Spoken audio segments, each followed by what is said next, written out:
जो कि वस्तुओं को गिनने के काम आए उन्हें हम लोग नेचुरल नंबर्स कहते हैं। इसे हम हिंदी में प्राकृतिक संख्याएं कहते हैं एंड जीरो, और it is usually denoted by capital W. तो देखिए डब्ल्यू इक्वल कहां तक माइनस इनफाइनाइट तक गया है, इसे हम लोग बोलेंगे आपके नेगेटिव इंटीजर्स, नेगेटिव इंटीजर्स। तो इधर देखिए आपके अगर इंटीजर्स होने चाहिए, देखिए 2 आपका पॉजिटिव इंटीजर और 3 भी आपका पॉजिटिव इंटीजर है, इसका मतलब ये आपका क्या होगा, रेशनल नंबर है या इरेशनल नंबर है। तो इसको बहुत ही अच्छे से समझ लेते हैं। अगर आपको ये पाई दिया जाए, पूछा जाए पाई आपका रेशनल है या इरेशनल, तो इसका जवाब आएगा कि ये आपका कैसा नंबर है, ये आपका इरेशनल नंबर। जितने रेशनल में पूछे जाए, जैसे यहाँ पे 3 रेशनल में पूछा गया है, यहाँ पे आपसे 3 रेशनल में पूछा गया है, तो 3 में एक ऐड कर दीजिए, 4 आया, 4 का मल्टीप्लाई दोनों जो फ्रैक्शन आए हैं दोनों में ऊपर नीचे मल्टीप्लाई करा दीजिए। तो हमने 2 एग्जांपल से क्या देखा कि आपका एग्जांपल जो फर्स्ट है वो आपका टर्मिनेटिंग था, और जो एग्जांपल सेकंड था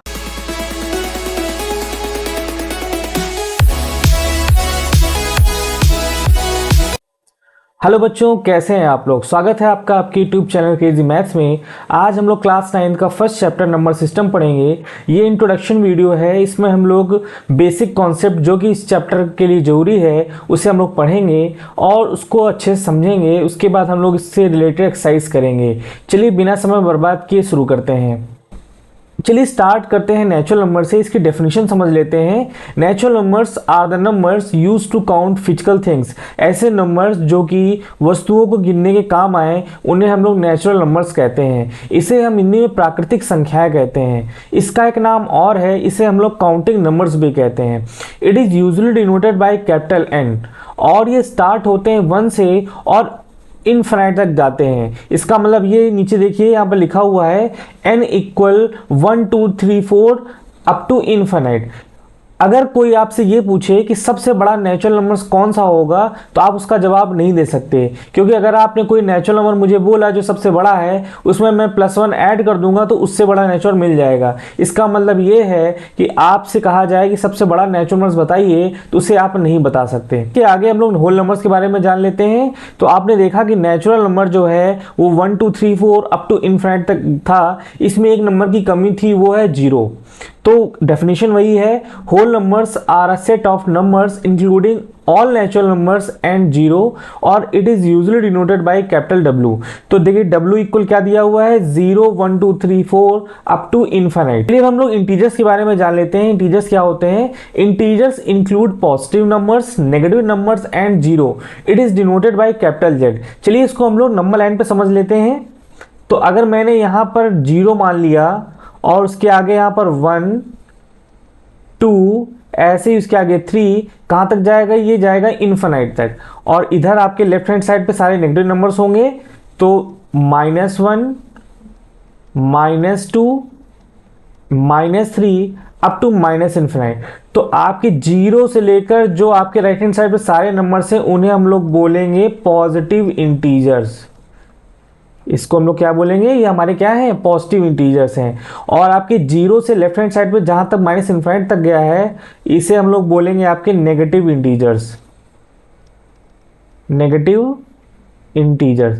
तो इधर देखिए आपके अगर राइट हैंड साइड की बात करें, सारे आपके होल नंबर ही तो है, तो आपके सारे होल नंबर्स और नेगेटिव आपके नंबर्स और 0, इन सबको मिलाकर हम बोलेंगे इंटीजर्स। लोग रेशनल नंबर के बारे में जान लेते हैं। ये बहुत ही इंपॉर्टेंट कॉन्सेप्ट है, क्योंकि आपकी एनसीईआरटी की पहली एक्सरसाइज इसी के ऊपर बेस्ड है, तो इसको हम लोग बहुत ही अच्छे से समझेंगे। तो रेशनल नंबर क्या होता है। Rational number can written as P/Q form where PQ belongs to integers and Q does not equal to 0। इसका मतलब यह है कि अगर आपसे कोई भी नंबर पूछा जाए तो वो आपके इन्हीं तीनों पैरामीटर को अगर सेटिस्फाई कर रहा है, तो आप बोलेंगे कि ये रेशनल नंबर है, अदरवाइज नहीं है। तो कौन से 3 पैरामीटर हैं। पहली चीज तो ये कि P/Q फॉर्म होना चाहिए, उसका न्यूमरेटर अपॉन डिनोमिनेटर की तरह फॉर्म होना चाहिए। कंडीशन ये है कि आपका डिनोमिनेटर कभी भी 0 बराबर नहीं होना चाहिए। इसका मतलब ये है कि Q does not equal to 0।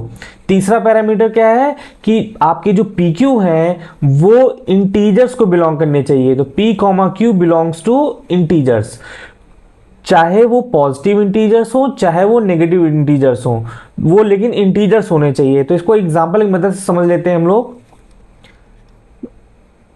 2/3। तो देखिए इसको चेक करते हैं कि ये रेशनल नंबर है नहीं। तो देखिए P/Q फॉर्म तो है और इसका डिनोमिनेटर 3 है, इसका मतलब 0 बराबर नहीं है।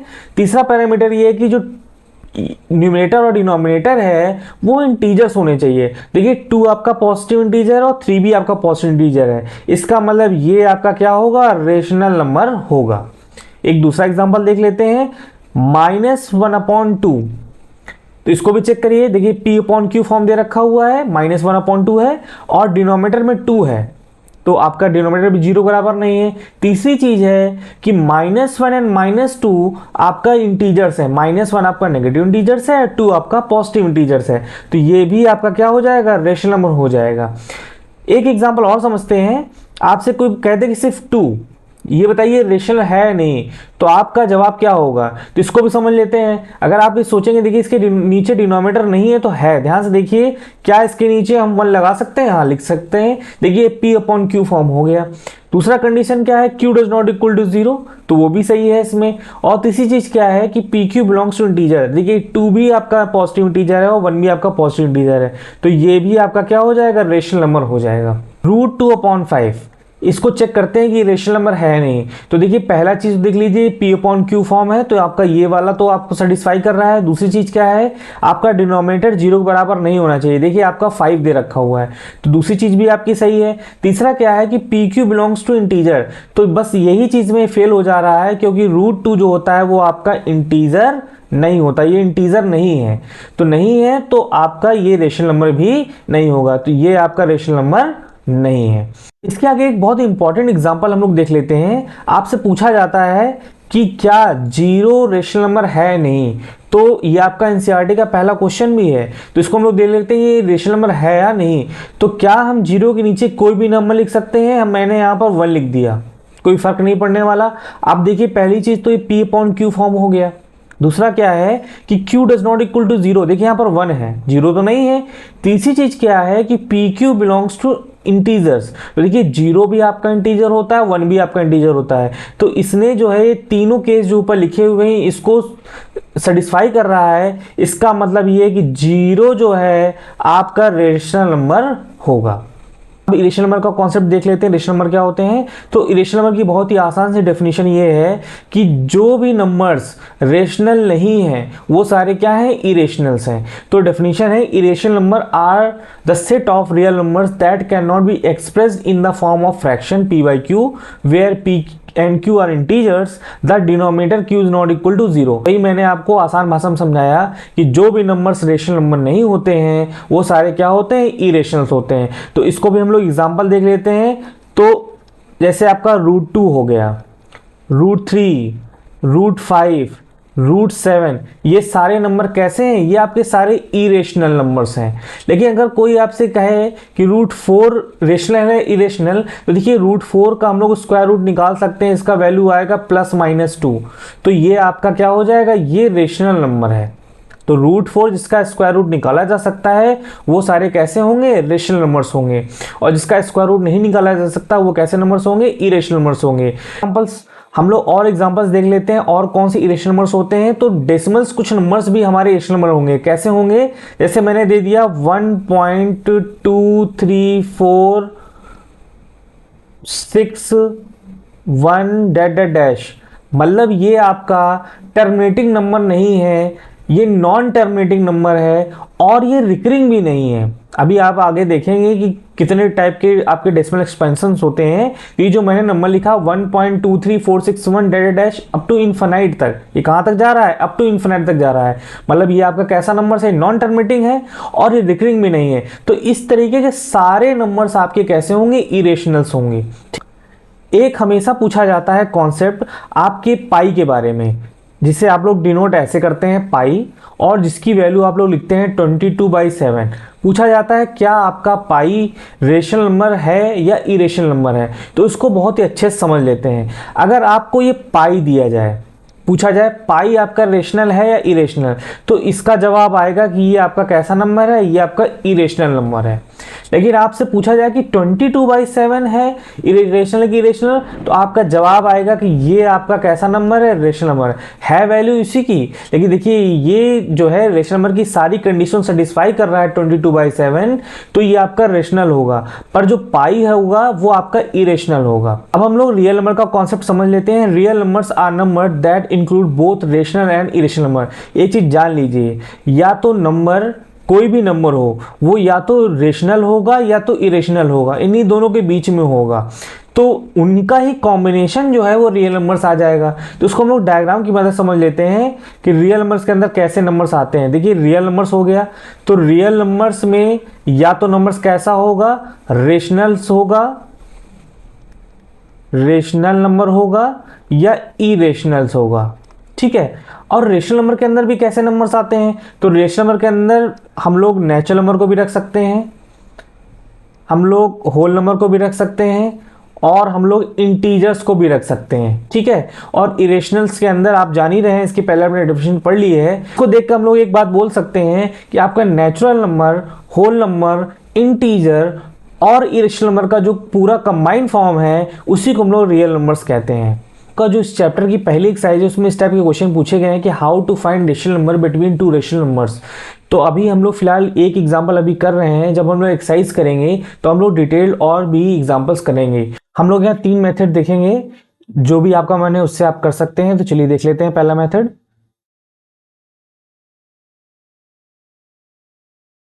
आपसे कहा जा रहा है कि 3/5 एंड 2/3 के बीच में 3 रेशनल नंबर निकालने हैं। सबसे पहला मेथड ये है कि हम लोग इनका एवरेज निकाल लें और हम लोग रेशनल नंबर निकाल लें। तो सबसे पहला क्या हम लोग निकालने जा रहे हैं, 3/5 और 2/3 का सम कर दीजिए और डिवाइड बाई 2 कर दीजिए। जो आएगा वो इसके बीच का रेशनल नंबर होगा। तो इसका कैलकुलेशन कर लेते हैं। तो ऊपर वाले का पहले एलसीएम ले लीजिए, तो ये आपका हो जाएगा 15। तो 5 3 जा 15, 3 3 जा 9, फिर 3 से करिए तो 3 5 जा 15, 5 2 जा 10, और ये आपका कितना हो गया 2। इसको सॉल्व करिए तो ये हो जाएगा 19/15 और ये 2 आ जाएगा यहाँ पर, तो ये हो जाएगा 19/30। तो एक रेशनल नंबर आपका ये हो गया, तो यहाँ पर ये हो जाएगा 19/30, ठीक है। दूसरा कैसे करेंगे, अब हम लोग इसकी भी जो रेशनल नंबर निकालना चाह रहे हैं तो हम लोग इसका एवरेज करा देते हैं। तो ये हो जाएगा, दूसरा निकालने जा रहे हैं तो 3/5 प्लस 19/30 डिवाइड बाई 2। तो इसका भी एलसीएम ले लीजिए, तो इसका एलसीएम हम लोग निकालने जा रहे हैं, इसका एलसीएम 30 ही आएगा। तो 5 6 जा 30, 6 3 जा कितना हो जाएगा 18, और 30 से डिवाइड करेंगे तो 1 आएगा, तो ऊपर मल्टीप्लाई करें तो 19 ही आएगा डिवाइड बाई 2। इसको सॉल्व कर लीजिए, तो 18 प्लस 19 इसको ऐड कर लेते हैं और ये हो जाएगा आपका 37, और 2 का मल्टीप्लाई करेंगे तो 60 आएगा। तो एक रेशनल नंबर हमें और मिल गया, वो है 37/60। तो आपको 2 मिल गए हैं, एक और फाइंड करना है, तो अब इसके बीच निकालना है। तो हम लोग क्या कर देते हैं, इधर देख लेते हैं हम लोग, 19/30 प्लस 2/3 डिवाइड बाई 2। तो इसका एलसीएम लीजिए, इसका भी आपका 30 ही आएगा, तो ये ऊपर हो जाएगा 19 और ये हो जाएगा 10 10 2 जा कितना हो गया 20 डिवाइड बाई 2। कैलकुलेट करिए इसको, तो ये हो जाएगा 9213 और 60। तो एक आपको और मिल गया, वो हो गया 39/60। आप ये आपके 3 रेशनल नंबर निकल आए हैं। ऐसे ही आप निकालते चले जाएंगे तो आपको रेशनल नंबर मिलते चले जाएंगे। ये आपका पहला मेथड हो गया। इसमें आपको लग रहा होगा कि कैलकुलेशन बहुत ज़्यादा है, तो बिल्कुल कैलकुलेशन इसमें ज़्यादा होता है, तो हम लोग प्रिफर करेंगे दूसरा मेथड। चलिए इसी क्वेश्चन का हम लोग दूसरा मेथड भी देख लेते हैं। दूसरा मेथड क्या है, निकालना था 3/5 और 2/3 के बीच में 3 रेशनल नंबर, ठीक है। अब हम लोग काम यह करने वाले हैं कि सबसे पहला आपका काम ये होता है कि इसमें जो डिनोमिनेटर होता है, दोनों रेशनल नंबर जो दिए गए हैं उनके डिनोमिनेटर सेम होने चाहिए। तो सेम कैसे होंगे, देखिए यहाँ पर 3 इसका डिनोमिनेटर क्या है 5 है और इसका डिनोमिनेटर क्या है 3 है। तो सेम कैसे होगा, हम लोग क्या काम करते हैं कि जो इसका डिनोमिनेटर है वो इस वाले जो हमको फ्रैक्शन है इसमें हम लोग मल्टीप्लाई कर दें, और जो पहले वाले का डिनोमिनेटर है वो हम लोग दूसरे वाले फ्रैक्शन मल्टीप्लाई कर दें। तो इसमें हम लोग कितने मल्टीप्लाई कर देते हैं 3 का, तो हमने 3 का मल्टीप्लाई करा दिया, और इसमें हम लोग मल्टीप्लाई कर देते हैं 5 का, तो हमने इसमें 5 को मल्टीप्लाई करा दिया। आप ऐसा करेंगे तो आपके डिनोमिनेटर जो होंगे वो इक्वल हो जाएंगे। तो चलिए मल्टीप्लाई कराइए, तो 3 3 जा 9 और 3 5 जा क्या हो गया 15, और इसमें कितना हो जाएगा 5 2 जा 10 और 3 5 जा 15। ये आपका पहला स्टेप हो गया, इसमें आपको डिनोमिनेटर को इक्वल कराना है। दूसरा काम ये है, मैं यहाँ लिख भी देता हूँ, ये आपका फर्स्ट स्टेप हो गया, ठीक है। अब सेकेंड स्टेप ये है, आपसे जितने रेशनल में पूछे जाए, जैसे यहाँ पे 3 रेशनल में पूछा गया है, यहाँ पे आपसे 3 रेशनल में पूछा गया है, तो 3 में एक ऐड कर दीजिए, 4 आया। 4 का मल्टीप्लाई दोनों जो फ्रैक्शन आए हैं दोनों में ऊपर नीचे मल्टीप्लाई करा दीजिए। तो हम लोग 9/15 में हम लोग ऊपर 4 का भी करा रहे हैं और नीचे भी करा रहे हैं, ऐसे ही हम लोग इसमें भी कराएंगे। तो नीचे भी कराया ऊपर भी कराया, तो कितना आएगा 9 4 जा 36 और 15 4 जा कितना हो गया 60, और इसमें कराएंगे कितना आएगा 10 4 जा 40 एंड 15 4 जा 60। अब देखिए, अब बस ये आपका फाइनल आंसर आने वाला है। तो 36/60 आया और 40/60 आया, तो इनके बीच में हम लोग देखिए 3 रेशनल कैसे निकालेंगे। देखिए 36 के बाद क्या आता है 37 आता है, तो 37/60 आपका पहला रेशनल नंबर हो गया। फिर क्या आता है 37 के बाद आपका आता है 38/60, फिर क्या आता है आपका 39/60। ये जो आपकी 3 रेशनल नंबर निकले हैं यही आपके रिक्वायर्ड रेशनल नंबर है। तो आपका कुल मिला के 3 स्टेप में आपका आंसर आ जाएगा, आप रेशनल नंबर फाइंड कर सकते हैं। अब हम लोग जिस मेथड की बात करने वाले हैं ये आपके, अगर आपका 1 नंबर का क्वेश्चन आए तो उसमें बहुत ही आसान तरीके से कर सकते हैं। तो आपसे पूछा गया है 3/5 और 2/3 के बीच में 3 रेशनल नंबर निकालने हैं। तो देखिए बहुत आसान तरीका है। देखिए इस मेथड में क्या करेंगे, हम लोग न्यूमरेटर को ऐड कराएंगे, डिनोमिनेटर को ऐड करा के आंसर लिख देंगे, भाई हमारा रिक्वायर्ड आंसर हो जाएगा। जैसे ये देखिए ये 3 है न्यूमरेटर, और इसका न्यूमरेटर क्या है 2 है, और नीचे क्या है 5 है, और क्या है 3 है। तो इसका आंसर कितना आएगा, आपका आ जाएगा 5/8। ये जो रेशनल नंबर आया है वो इनके बीच में ही होने वाला है।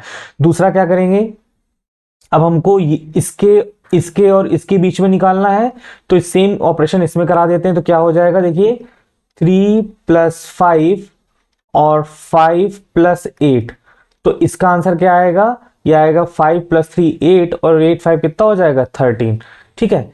अब यही सेम काम हम अगर हमको इसके बीच निकालना है तो इसमें भी करा लेते हैं। तो ये हो जाएगा 5 + 2 एंड 8 + 3, तो इसका आंसर कितना आएगा 5 + 2 कितना हो जाएगा 7, और 8 + 3 कितना हो जाएगा 11।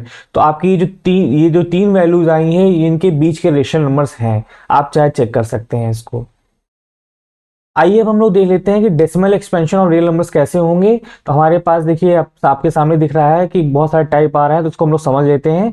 तो देखिए डेसिमल एक्सपेंशन के 2 टाइप हैं, पहला है टर्मिनेटिंग और दूसरा है हमारा नॉन टर्मिनेटिंग। या तो आपका डेसिमल एक्सपेंशन टर्मिनेट हो जाएगा या तो नॉन टर्मिनेटिंग, मतलब टर्मिनेट नहीं होगा। और नॉन टर्मिनेटिंग में भी 2 ब्रांच है, एक है आपका रिपीटिंग और दूसरा है नॉन रिपीटिंग। तो इस जो आपके सामने दिख रहा है इसको हम लोग अभी एग्जाम्पल में समझेंगे कि टर्मिनेटिंग क्या होता है, नॉन टर्मिनेटिंग क्या होता है, और नॉन टर्मिनेटिंग में रिपीटिंग और नॉन रिपीटिंग क्या होता है। चलिए एग्जाम्पल देख लेते हैं। आइए हम लोग देख लेते हैं कि डेसिमल एक्सपेंशन आपके किस टाइप के हैं। तो हमारे सामने 2 एग्जाम्पल हैं, इसको चेक कर लेते हैं। तो सिंपली हम लोग डिवाइड कराएंगे, हमको डिवाइड कराना है 15 में से 4 का। तो हम लोग 4 से 15 डिवाइड कराने जा रहे हैं। तो ये कितनी बार जाएगा 4 3 जा 12, तो ये हो गया, यहाँ बचेगा 3। डेसिमल लेंगे, एक 0 बढ़ाएंगे, 4 7 जा कितना हो जाएगा 28। अब देखिए यहाँ पर आएगा 2 और फिर एक 0 बढ़ाएंगे तो ये हो जाएगा 4 5 जा 20। देखिए अब आपका यहाँ पर रिमाइंडर क्या आ गया है 0 आ गया है, तो यहाँ से आपका डिवाइड खत्म हो गया है, तो ये पूरा टर्मिनेट हो गया है। तो ये जो नंबर मिला है 3.75, जो इस तरीके का जो फ्रैक्शन है वो हमारा किस टाइप का है, ये हमारा जो है टर्मिनेटिंग है, पूरा टर्मिनेट हो चुका है। तो ये जो हमारा है पहला टाइप का होगा, इसे हम लोग बोलेंगे टर्मिनेटिंग। तो डेसिमल एक्सपेंशन कैसा है टर्मिनेटिंग। चलिए एग्जांपल अब देख लेते हैं। 11 से हमें 2 में डिवाइड कराना है, तो आपका डिवाइड नहीं जाएगा तो डेसिमल बढ़ाएंगे तब यहाँ 0 आ जाएगा, तो ये 1 टाइम चला जाएगा, 11 बन जाएगा 11, यहाँ पर कितना आएगा 9, ठीक है। अब फिर से एक 0 बढ़ाइए, ये जाएगा 8 टाइम्स, 11 8 जा 88, तो यहाँ पर बचेगा 2। देखिए फिर से यहाँ 2 बच रहा है, जैसे आपने स्टार्टिंग क्वेश्चन देखा था वैसे ही सेम कंडीशन हो चुकी है। तो फिर से हम एक 0 बढ़ाएंगे तो ये फिर से 1 टाइम जाएगा। यहाँ पर कितना बचेगा 9। देखिए फिर से 9 बच रहा है जैसे पहले आया था। अब 0 बढ़ाएंगे तो ये कितनी बार जाएगा, 8 टाइम्स जाएगा। तो अगेन 2 बच रहा है। इसका मतलब ये कि अब ये इस कंडीशन पे ये बार बार वैसे रिपीट होगा जैसे स्टार्टिंग रिपीट हो रहा था। देखिए आंसर आपका 1818 और ऐसे ही 18 ये इन्फाइनाइट टाइम्स आता रहेगा। तो ये जो रिमाइंडर बच रहा है, अगर रिमाइंडर आपका कुछ भी बच रहा है तो इसे हम लोग बोलेंगे नॉन टर्मिनेटिंग। पहले वाले एग्जाम्पल में क्या था, रिमाइंडर आपका 0 हो गया तो इसे हम लोग बोलते हैं टर्मिनेटिंग। तो रिमाइंडर बच रहा है इसका मतलब ये कैसा है, ये नॉन टर्मिनेटिंग है। स्टार्टिंग में हम लोग एक बात तो बोलेंगे ये कैसा है, आपका नॉन टर्मिनेटिंग है। और नॉन टर्मिनेटिंग में भी ये किस टाइप का है, देखिए आपका आंसर ये बार बार रिपीट कर रहा है ना, तो नॉन टर्मिनेटिंग के साथ कैसा है, ये रिपीटिंग है। रिपीटिंग या उसी को हम लोग रिकरिंग भी बोलते हैं। तो ये किस टाइप का डेसिमल एक्सपेंशन है, नॉन टर्मिनेटिंग एंड रिपीटिंग। हमने 2 एग्जांपल से क्या देखा कि आपका एग्जांपल जो फर्स्ट है वो आपका टर्मिनेटिंग था, और जो एग्जांपल सेकंड था नॉन टर्मिनेटिंग तो था ही, वो साथ में रिपीटिंग था। तो जो हमने 2 क्वेश्चंस किए वो हमारे रेशनल नंबर्स थे। तो रेशनल नंबर के हमेशा जो आंसर आएंगे वो या तो टर्मिनेटिंग आएंगे या तो नॉन टर्मिनेटिंग और रिपीटिंग आएंगे। ये जो तीसरा केस है ये आपका नॉन रिपीटिंग वाला, ये हमेशा इरेशनल नंबर के साथ होगा। तो हमारे पास 2 आंसर आएंगे, कैसे आएंगे, टर्मिनेटिंग और नॉन टर्मिनेटिंग प्लस रिपीटिंग, ये हमारे रेशनल नंबर के साथ आएंगे। तो हम यहाँ लिख भी लेते हैं कि हमारे अगर रेशनल नंबर है तो आंसर कैसे आएगा, वो तो टर्मिनेटिंग भी आएगा और आपका नॉन टर्मिनेटिंग और रिपीटिंग भी होगा। तो यहाँ भी आपका रेशनल नंबर ही होगा। ये जो थर्ड केस है नॉन रिपीटिंग वाला, ये हमेशा इरेशनल नंबर के साथ होगा, इरेशनल के साथ। अभी इस चैप्टर से रिलेटेड बहुत सारे कॉन्सेप्ट बचे हैं जिसे हम लोग इंट्रोडक्शन वीडियो पार्ट 2 में देखेंगे। तो चलिए मिलते हैं नई क्लास में नए वीडियो के साथ।